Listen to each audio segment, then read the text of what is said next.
سلام خوشگلا، حالتون چطوره؟ به یه ویدیوی دیگه با من خیلی خوش اومدین.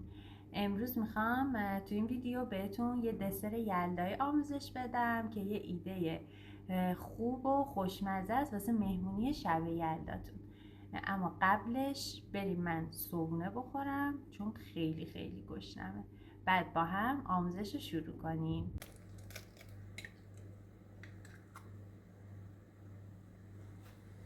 تخم مرغ رو با چند قطره وانیل با 3 تا قاشق شکر با هم یه خورده همش میزنیم تا رنگش کرمی بشه.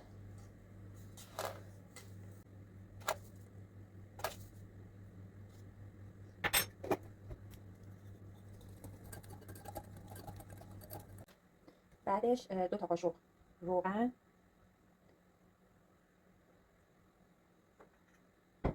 یه لیوان هم شیر بهش اضافه میکنیم. دوباره یه ذره همش میزنیم. بعدش هم یه لیوان آرد بهش اضافه میکنیم.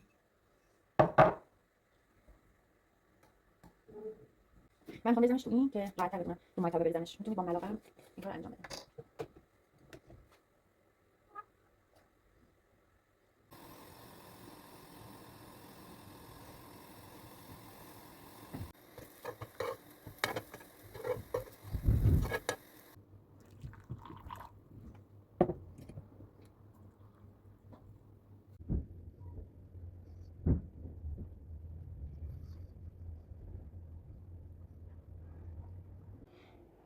خب بچه ها، صبحونه منم تموم شد دیگه، سیر شدم. حالا بریم با هم دسر شب یلدامون رو درست کنیم. واسه درست کردن این ژلمون اول یه لیوان آب جوش رو به همراه یه دونه پودر ژله انار با هم ترکیبش کنید.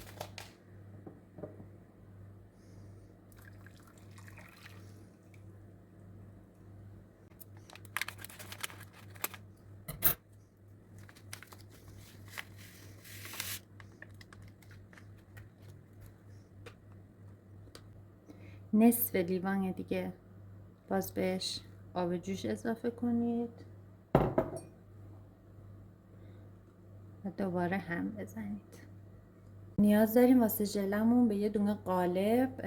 من یه قالب این شکلی داشتم میخوام ازش استفاده کنم. شما میتونید هر قالبی که تو خونه دارید ازش استفاده کنید. یه مقداری از این ژلمون رو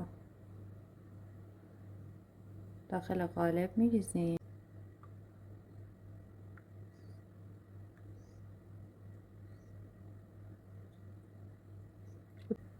اینو حدود 10 دقیقه تا یه رو میذاریم توی یخچال که نیم بند بشه. دونه انار رو دونش کنید، روی این ژله بریزید، کامل آروم بریزید از نزدیک که ژله وا نره. کامل باید روی ژله رو بپوشونه.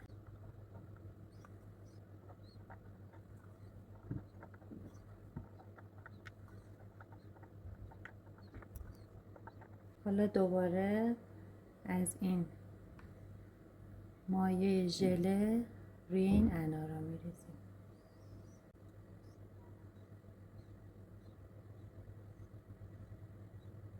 ده دقیقه تا یه رو میذاریم توی یخچال که نیم بند بشه. 1.5 لیوان آب جوش رو به همراه یه دونه دیگه پودر ژله با هم ترکیبش میکنیم.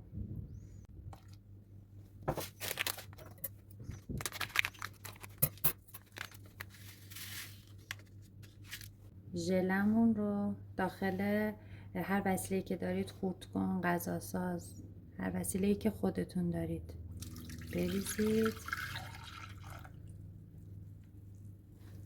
یه دونه خامه صبحانه،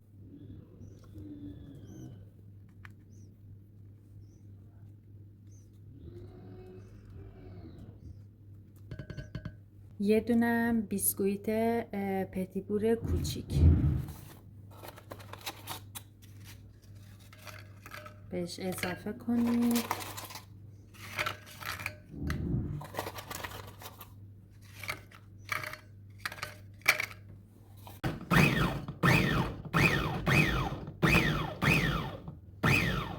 حالا از این موادی که میکس کرده بودیم آروم روی این ژله نیمبندمون میریزیم.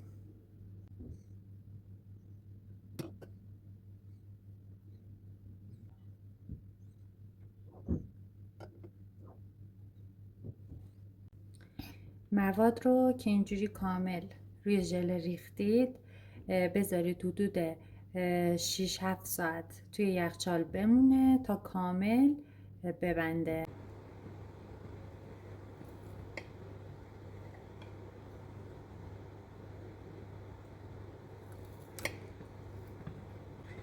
امیدوارم که از این آموزش خوشتون اومده باشه. تا ویدیوی بعدی، خداحافظ.